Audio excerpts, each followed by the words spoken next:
This is a masterclass. Just superb. What a spell. Into the crowd it goes. A beauty. Wonderful shot. Wow. What a way to get to 50. Have a look at this for class. Leg side this time all the way. Smashes it. You never see better than that. What a cracker. Glorious.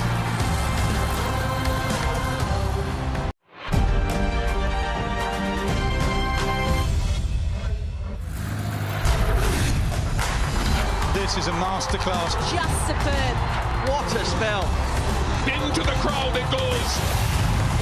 A beauty. Wonderful shot. Wow. What a way to get to 50. Have a look at this for class. Leg side this time. अगर आप इस match के full highlight देखना चाहते हैं तो first comment में मौजूद लिंक या डिस्क्रिप्शन में मौजूद लिंक पर क्लिक करें। The wicket is inspected and another test begins. Don Bradman wins the toss for Australia, and Australia are going to bat. They're going to get first use of this good wicket. And here's the England side coming into the field. Yardley leading them, and here's Tom Dollery, Jim Laker, Dennis Compton and Douglas Wright of Kent at the end. And then, out of the pavilion gate, come Australia's opening pair, Barnes and Morris. Morris in the cap. And Alec Betzer of Surrey begins the bowling from the nursery end. Fast medium right arm comes in, bowls to Barnes outside the off stump, and it bounces off Evans' pads. Betzer again. Bowls again to Barnes, and again beats him outside the off stump. And the first over is a quiet one, a maiden. And Alec Coxon of Yorkshire bowls the second over from the pavilion end. Elbows well out, comes in, bowls to Morris. Morris forces him away on the onside, and the Australian innings is underway. The first run's up on the board. And so another historic test is underway. Watched by the press of half the world. Watched too by appraising eyes in the pavilion. Eyes that have seen many a cricketer come and go.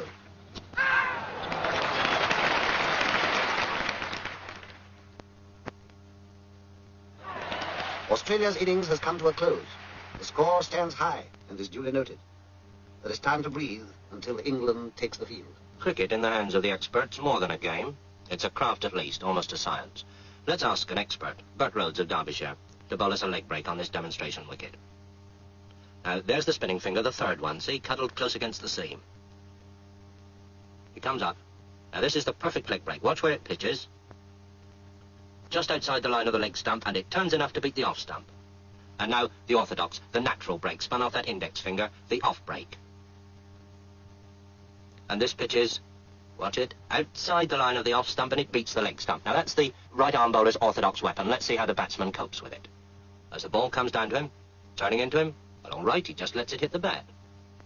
And that's why short-leg fieldsmen were born. Well, perhaps attack's the best method of defence. Down comes that off-break again, and the batsman hooks it hard and high over those short-leg fieldsmen, but not over deep square leg.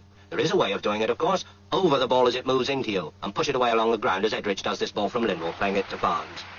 But England earned 27 for 1, which is nothing for Englishmen to be very happy about, and Ray Lindwall is bowling at full speed to Hutton. That ball's well up to him, and he pushes it away past mid-off for a comfortable 2.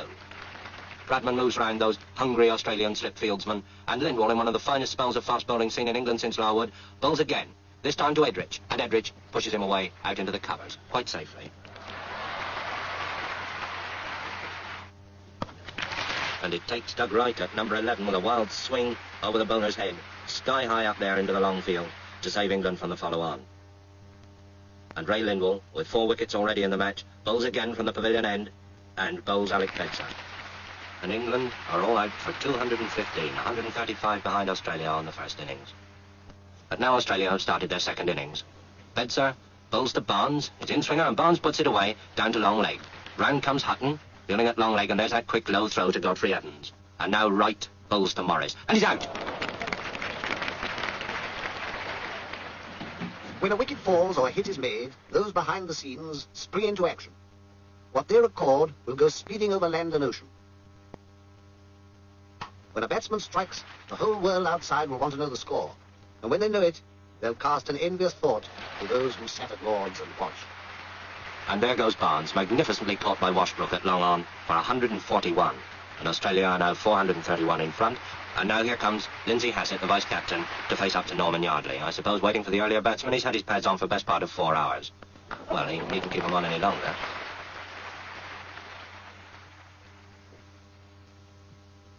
Meanwhile, the Don bats on. Don Bradman, on his last test tour and playing his last test innings at Lord's. Don Bradman, the pride of Australia and the despair of England. But whichever side one favours, who can but acclaim a master?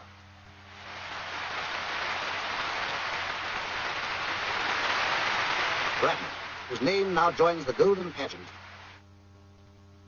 Will Rain stop play? Anxious eyes survey the wicket. Willing hands turn too.